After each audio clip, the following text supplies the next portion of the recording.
मित्रों, 2014 के परिणाम ये घरानेशाही और परिवारवाद का पराजय है। जितनी भी पार्टियां परिवारवादी पार्टियां थी वो सभी को जनता ने परास्त किया है और cadre based Bharatiya Janata party को विजयी किया है। और मित्रों, 2014 के चुनाव वो तुष्टीकरण और वोट बैंक की राजनीति का भी पराजय है। जिन पार्टियों ने तुष्टीकरण और वोट बैंक की राजनीति करते करते जनादेश पाने का प्रयास किया था, उन सभी पार्टियों को जनता ने दरकिनार किया है। और भारतीय जनता पार्टी का सबका साथ सबका विकास ये सूत्र को जनता ने स्वीकार कर मैंडेट भारतीय जनता पार्टी को दिया है। मित्रों, हमें भूलना नहीं चाहिए कि भारतीय जनता पार्टी कांग्रेस के बाद सबसे पहली ऐसी पार्टी बनी है जो पूर्ण बहुमत के साथ देश के पर अब शासन करने जा रही है। मित्रों, आज हम इस पार्टी के इतिहास के एक ऐतिहासिक मोड़ पर खड़े हैं। उस वक्त हमें याद रखना चाहिए कि हमारी पार्टी का आधार ही विचारधारा है। मित्रों, जब 1951 में जनसंघ की स्थापना हुई या बाद में 1980 में जब पार्टी का भारतीय जनता पार्टी के रूप में पुनर्जन्म हुआ, दोनों घटनाक्रमों में मूल कारण विचारधारा था। आजादी के बाद जब देश के अंदर सरकार बनी, नए आजाद देश की नीतियां बनने लगी, तब हमारे नेताओं को लगा कि नीतियों की नींव पाश्चात्य विचारों से प्रभावित है। ये नीतियां अगर आगे पर चली तो बड़े दुष्परिणाम होंगे और इस नीतियों पर देश की समस्याओं का समाधान नहीं हो सकता।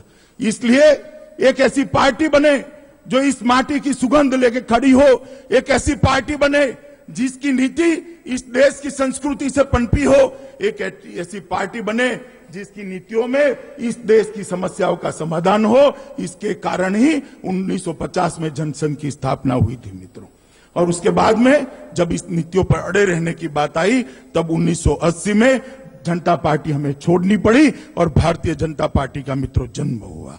आजादी के बाद हमारी यात्रा 1950 से लेकर 2014 तक चली है।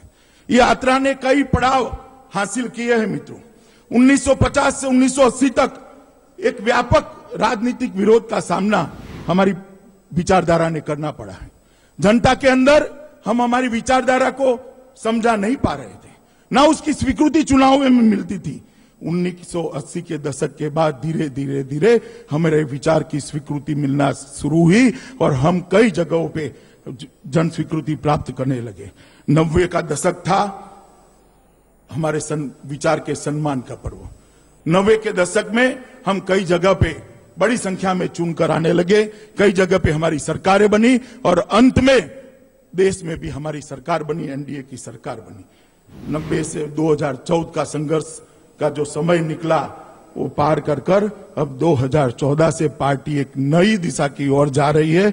और मैं कहना चाहता हूं कि हमारे विचार का प्रभाव पर्व का प्रारंभ हो चुका है। हमारे विचार का प्रभाव पूरे देश में आज फैलकर हम एक पार्टी के नाते पूरे देश के अंदर व्याप्त है।